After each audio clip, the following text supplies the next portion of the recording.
কোরবানির পশু জবাই করার নিয়ম।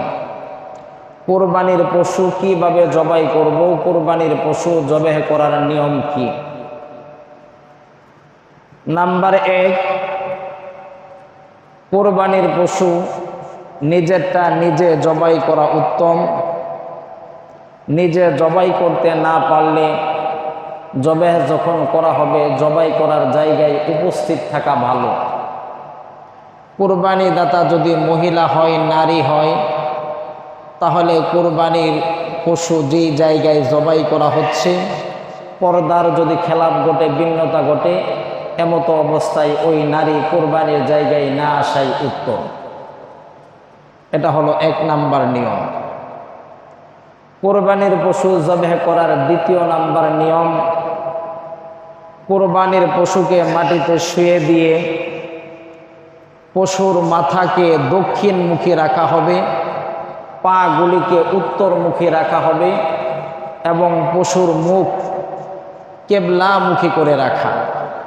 শুধু কোরবানির পশুই নয়, বরং মুসলমান যত হালাল জন্তু জবাই করবে প্রত্যেকটি হালাল জন্তুর নিয়ম একই। প্রত্যেকটি জন্তু জবাই করার সময় এই জন্তুর মাথাগুলি থাকবে দক্ষিণমুখী, পাগুলি থাকবে উত্তরমুখী এবং মুখ থাকবে কেবলামুখী। এখন আমি আপনাদেরকে জিজ্ঞাসা করব, আপনারা একটু কষ্ট করে আমার সাথে উত্তর দেবেন।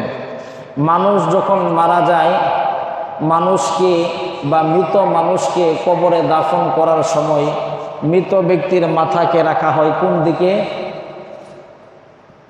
মৃত ব্যক্তির মাথা রাখা হয় কোন দিকে? উত্তরমুখী মাথা, আর দক্ষিণমুখী পা, আর মুখ হলো কেবলামুখী।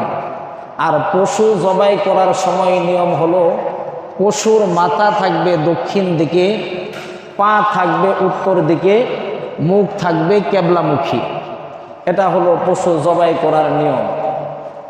এখন আসুন, অনেক সময় এই রকম হয়, যেহেতু আমরা বৎসরে একবার কোরবানি করি আর আমরা জবাই করার ব্যাপারে এতটা এক্সপার্ট না, সেক্ষেত্রে অনেক সময় এমন সমস্যা দেখা দেয় যে কোরবানির পশু শোয়ানোর ক্ষেত্রে একেবারে দক্ষিণমুখী করে রাখা এবং কোরবানির পশুর মুখ কেবলামুখী করে রাখা, এটা সুন্দরভাবে হচ্ছে না।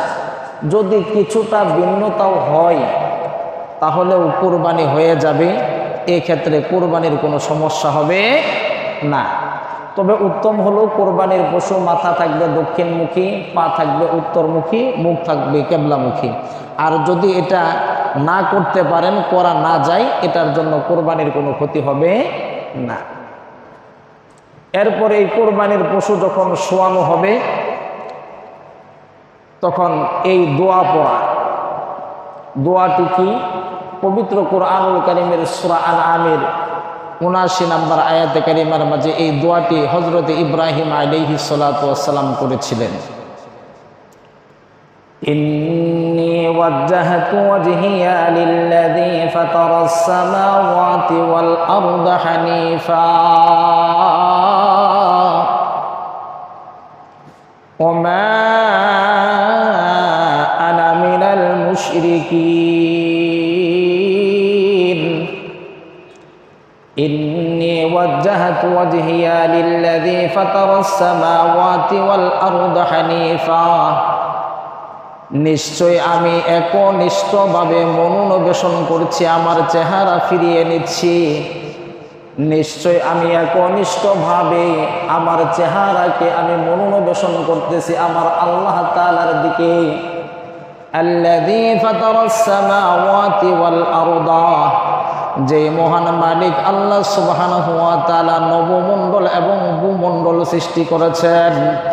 ওয়া মা আনা মিনাল মুশরিকিন, আর আমি মুশরিকদের অন্তর্ভুক্ত নয়। এরপর এই দোয়া পড়ব, ইন্না সলাতি ওয়া নুসুকি ওয়া মাহইয়ায়া ওয়া মামাতি লিল্লাহি রাব্বিল আলামিন। ইন্না সলাতি, নিশ্চয় আমার নামাজ, ওয়া নুসুকি, আমার কুরবানি, ওয়া মাহইয়ায়া ওয়া মামাতি, আমার জীবন এবং আমার মরণ লিল্লাহি রাব্বিল আলামিন, সব কিছুর একচ্ছত্র মালিক হলো আল্লাহ, যিনি হলেন সমস্ত জগৎ সমূহের প্রতিপালক। সুবহানাল্লাহ বলেন। ওয়া বিযালিকা উমিরতু ওয়া আনা মিনাল মুসলিমিন, ওয়া বিযালিকা উমিরতু, আর এই কথার প্রচার করার জন্যই আল্লাহ তাআলা আমাকে আদেশ করেছেন, আর এই কথার দাওয়াত দেওয়ার জন্যই আমি আদৃষ্ট হয়েছি। ওয়া আনা মিনাল মুসলিমিন, আর আমি হলাম মুসলিমদের মধ্য থেকে একজন, আমি হলাম মুসলিমদের অন্তর্ভুক্ত, আমি হলাম আত্মসমর্পণকারীদের অন্তর্ভুক্ত। সুবহানাল্লাহ। তাহলে কোরবানির পশু জবাই করার নিয়ম হলো, কোরবানির পশুর মাথা দক্ষিণ দিকে দিবেন, পা উত্তরমুখী, মুখ কেবলামুখী। তারপরে যিনি জবাই করবেন অথবা ওইখানে যারা থাকবে ওই ব্যক্তিরা এই দোয়াটি পড়বে, ইন্নী ওয়াজ্জাহাতু ওয়াজহিয়া লিল্লাযী ফাতারাস সামাওয়াতি ওয়াল আরদা হানিফাও ওয়া মা আনা মিনাল মুশরিকিন, ইন্না সলাতি ওয়া নুসুকি ওয়া মাহইয়ায়া ওয়া মামাতি লিল্লাহি রাব্বিল আলামিন ওয়া বিযালিকা উমিরতু ওয়া আনা মিনাল মুসলিমিন। এই দোয়াটুকু পড়বে। এরপরে যখন কোরবানির পশু জবাই করতে যাবে তখন বলবে আল্লাহুম্মা লাকা মিন্নি, আল্লাহুম্মা, হে আল্লাহ, লাকা, আপনার জন্য কোরবানি করতেছি, মিন্নি, আমার পক্ষ থেকে। যখন কোরবানির পশু নিজে জবাই করবে তখন এই দোয়া বলবে যে আল্লাহ, আমার পক্ষ থেকে আপনার জন্য এই কোরবানি করতেছি। আর যদি অন্যজন জবাই করে তাহলে ওই ব্যক্তি বলবে আল্লাহুম্মা লাকা মিনহু, আল্লাহ, এই কোরবানি তার পক্ষ থেকে। আর মহিলা হলে আল্লাহুম্মা লাকা মিনহা, আল্লাহ, এই কোরবানি অমুক মহিলার পক্ষ থেকে। যদি এই দোয়া পড়তে পারেন, এইটুকু বলতে পারেন, আলহামদুলিল্লাহ, ভালো। আর যদি এই দোয়া না পড়তে পারেন, না বলতে পারেন, এটার জন্য কোরবানি হবে না, নষ্ট হয়ে যাবে, এই ধরনের কোনো বাধ্যবাধকতা নাই। কিন্তু পশু জবাই করার সময় যেটা বলতে হবে তা হলো বিসমিল্লাহি আল্লাহু, একটু বলি, বিসমিল্লাহি আল্লাহু আকবার, এটা বলতেই হবে, এটা বাধ্যতামূলক। কোরবানি বলেন, যে কোনো পশু জবাই করার ক্ষেত্রে বলেন, এইটুকু অন্ততপক্ষে বলতে হবে। আর কোরবানির ক্ষেত্রে উপরের যে দোয়াটুকু বললাম যদি বলতে পারেন আলহামদুলিল্লাহ, ভালো। এরপরে যখন বিসমিল্লাহি আল্লাহু আকবার বলে কোরবানির পশু জবাই করা হবে তখন এই দোয়াটা পড়া উত্তম। দোয়াটা কি? আল্লাহুম্মা তাকাব্বালাহু মিন্নি কামা তাকাব্বালতা মিন হাবিবিকা মুহাম্মাদ ওয়া খলিলিকা ইব্রাহিম আলাইহিস সালাতু ওয়াস সালাম। আল্লাহুম্মা তাকাব্বালাহু মিন্নি, আল্লাহ, আমার পক্ষ থেকে এই কোরবানি তুমি কবুল করে নাও। কামা তাকাব্বালতা মিন হাবিবিকা মুহাম্মাদ, যেমন করে তুমি তোমার হাবিব মুহাম্মদ সাল্লাল্লাহু আলাইহি ওয়াসাল্লামের পক্ষ থেকে কবুল করেছিলে। সুবহানাল্লাহ। ওয়া খালিলিকা ইব্রাহিম আলাইহিস সালাতু ওয়াস সালাম, আর যেমনি ভাবে তুমি তোমার খলিল ইব্রাহিম আলাইহিস সালামের কুরবানিকে কবুল করেছিলে। সুবহানাল্লাহ। যদি এই দোয়াটুকু পড়তে পারেন আলহামদুলিল্লাহ। আল্লাহুম্মা তাকাব্বালাহু মিন্নি, আমার পক্ষ থেকে আল্লাহ তুমি কুরবানি কবুল করো। যদি আরবিতে নাও পারেন, কুরবানির পশু যখন জবাই করা হবে তখন যদি সেই জায়গার ভিতরে নিজেরটা নিজে জবাই করেন আলহামদুলিল্লাহ, আর না হয় যিনি জবাই করতেছে ওই জায়গার ভিতরে যদি আপনি থাকেন সেইখানেও মনে মনে যদি আপনি এইটুকু বলেন যে আল্লাহ, আমার এই কুরবানি তুমি কবুল করো, আমার পক্ষ থেকে তোমার নামে কুরবানি করছি, এই কুরবানি তুমি কবুল করো, যেমনভাবে তুমি তোমার হাবিব মুহাম্মদুর রাসূলুল্লাহ সাল্লাল্লাহু আলাইহি ওয়াসাল্লামের কুরবানি কবুল করেছো, তোমার খলিল ইব্রাহিম আলাইহিস সালামের কুরবানি কবুল করেছো। আচ্ছা, এইটুকু বলা কি অনেক কষ্টকর হবে? তাহলে ইনশাআল্লাহ আমরা আমল করার জন্য চেষ্টা করব ইনশাআল্লাহ। কুরবানির পশু জবাই করার যে নিয়ম, এই পর্যন্ত দুটি নিয়ম বললাম। এখন আসুন 3 নাম্বার। এটা আমাদের সমাজের মাঝে একটা প্রচলিত সিস্টেম ছিল, সময়ের ব্যবধানে মানুষ অনেকটাই সচেতন হচ্ছে, শিক্ষিত হচ্ছে, এই প্রবণতাগুলি অনেকটাই সমাজ থেকে দূর হয়ে যাচ্ছে। আশাবাদী ইনশাল্লাহ আপনাদের সচেতনতার কারণে আরও দূর হয়ে যাবে।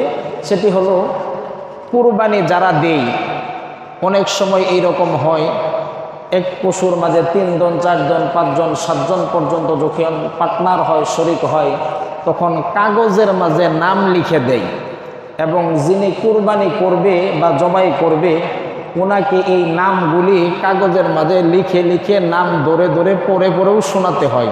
এরকমও একটা সময় গেছে, কিন্তু এখন আলহামদুলিল্লাহ ওরকমটা প্রবণতা নাই। যারা কোরবানি দিতেছে এদের নাম কাগজে লিখে মুখে উচ্চারণ করা এটা বাধ্যতামূলক না।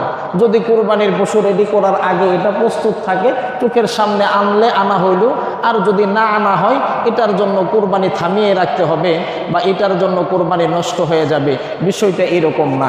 কোন 7 জন মিলে বা কোন 5 জন মিলে আমরা কোরবানি দিচ্ছি এটা জানেন কে? নাম মুখে উচ্চারণ করা এটা কোনো বাধ্যতামূলক না। গেল 3 নাম্বার। এখন আসুন 4 নাম্বার, কুরবানির পশু রাতের বেলাও জবাই করা জায়েজ আছে, তবে না করা ভালো। কুরবানির পশু রাতের বেলাও জবাই করা জায়েজ আছে, তবে না করা ভালো। কারণ রাতের বেলা অন্ধকারের কারণে হয়তো ওই সুন্দরভাবে গোশত তৈরি করা যাবে না, অথবা গোশতের মাঝে কুরবানির পশুর যে লোম বা পশম রয়েছে এগুলো লেগে থাকতে পারে। এজন্য উত্তম হলো দিনের বেলা, রাতের বেলাও জায়েজ। এরপরে আসুন 5 নাম্বার, ঈদের নামাজের আগে কুরবানি করা যাবে? ঈদের নামাজের আগে কুরবানি করা যাবে না। তবে যেই জায়গার মাঝে জুমার নামাজ হয় না, ঈদের নামাজ হয় না, এইরকম বহু রাষ্ট্র আছে যেগুলো মুসলিম অধ্যুষিত না, খ্রিস্টান রাষ্ট্র হতে পারে, অন্য ধর্মাবলম্বী রাষ্ট্র হতে পারে, যেখানে জুমার নামাজের জন্য মুসলমানদের ব্যবস্থা নাই, ঈদের নামাজের ব্যবস্থা নাই। এইরকম জায়গায় যদি জবাই করা হয় তাহলে সমস্যা নাই। কেন নাই? কারণ ওইখানে ঈদের নামাজই তো নাই, ঈদের নামাজের জামাত নাই, এজন্য ওই জায়গায় জবাই করা যাবে। কিন্তু যেই জায়গায় কুরবানি করার সিস্টেম রয়েছে, ঈদের নামাজের সিস্টেম রয়েছে, এইরকম জায়গায় কোনো ব্যক্তি জুমার নামাজের পূর্বে কুরবানির পশু জবাই করতে পারবে না। যদি জবাই করে তাহলে ওই ব্যক্তির পশু জবাই হবে, কুরবানি হবে না। এরপরে আসুন 6 নাম্বার, গুরুত্বপূর্ণ একটা পয়েন্ট, এখান থেকে আমরা আরও একটি মাসআলা শিক্ষা গ্রহণ করব। যিনি পশু জবাই করবেন, পশু জবাইকারীকে অবশ্যই মুসলিম হতে হবে, অবশ্যই মুসলিম হতে হবে, অবশ্যই মুসলিম হতে হবে। এজন্য কোনো হিন্দু ব্যক্তির দোকানের গোশত মুসলমানে খাওয়া জায়েজ? কথা বলেন কেন?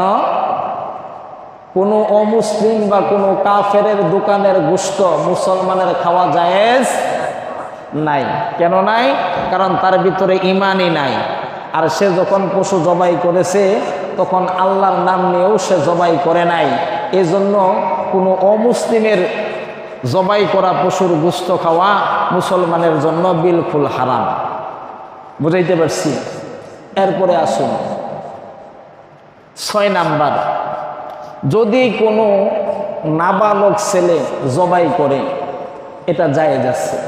যদি নাবালক ছেলে জবাই সুন্দরভাবে করতে পারে, জবাইয়ের মাসলা মাসাইল তার জানা থাকে, তাহলে নাবালক ছেলেও জবাই করতে পারবে, সেটা কুরবানির পশু হোক বা এমনি হোক, সমস্যা নাই। এরপরে আসুন মহিলারাও কুরবানির পশু না, মহিলারাও এমনি বাড়িতে যে পশু আছে বা জন্তু আছে এগুলো জবাই করতে পারবে। এই ক্ষেত্রেও শরীয়তের বাধ্যবাধকতা নাই, যদি সাহস থাকে করতে পারবে। এরপরে আসুন জবাই করার জন্য সুন্নত নিয়ম হলো ধারালো অস্ত্র দিয়ে জবাই করা। ছুরি হোক, চাকু হোক, যে কোনো অস্ত্র হোক, সেটা ধারালো হতে হবে। ধারালো অস্ত্র দিয়ে পশু জবাই করা, কুরবানির পশু হোক বা যে কোনো পশু হোক, ধারালো অস্ত্র দিয়ে জবাই করা এটা সুন্নত। আর যেই অস্ত্রগুলিতে দাঁড় কম, কুরবানির পশু হোক বা যে কোনো জন্তু হোক, হালাল পশু যখন জবাই করা হবে, যদি ওই অস্ত্রের মাঝে দাঁড় কম থাকে তাহলে এই রকমটা দ্বারা জবাই করা মাকরুহ। জবাই করা কি মাকরুহ। এজন্য সবসময় ধারালো অস্ত্র ব্যবহার করে জবাই করতে হবে, এইটুকু পয়েন্ট আমাদের মাথায় রাখতে হবে। এরপরে আসুন গুরুত্বপূর্ণ বিষয়, জবাই করার সময় পশুর 4টি রগ কাটতে হয়। কয়টি রগ? 4টি রগ। 4টি রগের মাঝে যদি 3টিও কাটা হয় তাহলেও হয়ে যাবে ইনশাল্লাহ। 4টি রগ কি কি? খাদ্যনালী, শ্বাসনালী আর 2টি সাহারক। 2টি সাহারক, একটা খাদ্যনালী আর একটি হলো শ্বাসনালী। এই 4টি রগ পশুর কাটতে হয় জবাই করার সময়। এখন আসুন, এইখানে গুরুত্বপূর্ণ একটা বিষয় আমাদেরকে বুঝতে হবে। অনেক সময় দেখা যায় যখন পশু জবাই করা হয়, কুরবানির হোক আর কুরবানির বাহিরেই হোক, পশু জবাই করার পরে আমরা তাড়াহুড়া করে হাতে যেই ছুরি থাকে এটা দিয়ে গলার মাঝে তাড়াতাড়ি আমরা আঘাত করি, হিট করি। এই আঘাত করার কারণে, হিট করার কারণে যেন তাড়াতাড়ি প্রাণীটি মারা যায় বা তার তাড়াতাড়ি জানটা বের হয়ে যায়। তো পশু বিশেষজ্ঞ যারা রয়েছেন ওনারা এই ব্যাপারে থিওরি দিয়েছেন বা অভিমত পেশ করেছেন যে এইভাবে হিট করার কারণে, আঘাত করার কারণে অধিকাংশ পশুগুলি স্ট্রোক করে মারা যায়। অর্থাৎ জবাই করা হয়েছে কিন্তু তার এই জবাইয়ে সে যে স্বাভাবিক মৃত্যুটা হয়তো জবাইয়ের মৃত্যু, এই মৃত্যুর আগেই সে স্ট্রোক করে মারা যায়। আর এই জাতীয় হলে কোরবানি বাতিল হওয়ার সম্ভাবনা থেকে যেতে পারে। এজন্য আপনাদের প্রতি বিনীত অনুরোধ থাকবে, কোরবানির পশু হোক বা যে কোনো জন্তু হোক, জবাই করার পরে আমরা ধারালো অস্ত্র হোক বা যে কোনো কিছু দিয়েই হোক এইভাবে গলার ভিতরে বা খাদ্যনালীর মাঝে বা শ্বাসনালীর ভিতরে আঘাত করব। গুরুত্বপূর্ণ বিষয়। এরপরে আসুন আরেকটি গুরুত্বপূর্ণ বিষয়, এটা আমরা অনেক সময় বলে থাকি, সেটা কি? যে গরুর শরীর বা পশুর শরীর গরম থাকতে থাকতে তাড়াতাড়ি এটা গুছার মাঝে করে ফেলো, তৈরি করে ফেলো, অর্থাৎ চামড়া ছিলানোর জন্য তাড়াতাড়ি করে ফেলো। তো দেখা যাচ্ছে যে পশু এখনো পর্যন্ত ভালোভাবে মৃত্যুই বরণ করে নাই, এর আগেই তার পায়ের গুছা বা ইত্যাদি গুছার মাঝে বিভিন্ন জায়গার ভিতরে চামড়া কাটা শুরু হয়ে যায়। এইরকম তাড়াহুড়ার প্রবণতাটা বিশেষ করে কসাইদের মাঝে দেখা যায়। কথা ঠিক কিনা বলেন? বলে কেন? শরীর গরম, তাড়াতাড়ি ছিলানোর জন্য। কিন্তু শরীয়তে এটার হুকুম হলো মাকরুহ। ওটাও একটা প্রাণী, ওটারও একটা জীবন। ইসলাম এতটা নির্দয় নয় বা ইসলাম এই শিক্ষা দিবে না যে একটা প্রাণীর উপরে তুমি জুলুম করো। সুবহানাল্লাহ বলে। এজন্য প্রাণী সুন্দরভাবে স্বাভাবিকভাবে মৃত্যুবরণ করার পরে, জবাই হওয়ার পরে তারপর ওই চামড়া ছিলানোর যে প্রক্রিয়া রয়েছে, প্রসেস রয়েছে, সেই দিকে যাওয়া, যখন তখন ওই প্রসেসে না যাওয়া, এটা মাকরুহ। তো মেরে মুহতারাম ভাইও, এই ছিল আমাদের আজকের কুরবানির পশু বা এমনি হালাল জন্তু জবাই করার যে নিয়ম, এই নিয়মের গুরুত্বপূর্ণ 8-9টি মাসআলা যা আপনাদের সামনে উপস্থাপন করলাম। আল্লাহ তাআলা আমাদেরকে এই মাসআলাগুলি বুঝে সুন্দরভাবে আমাদেরকে হালাল জন্তু এবং কুরবানির পশু জবাই করার তৌফিক দান করুক। সকলে বলেন আমিন।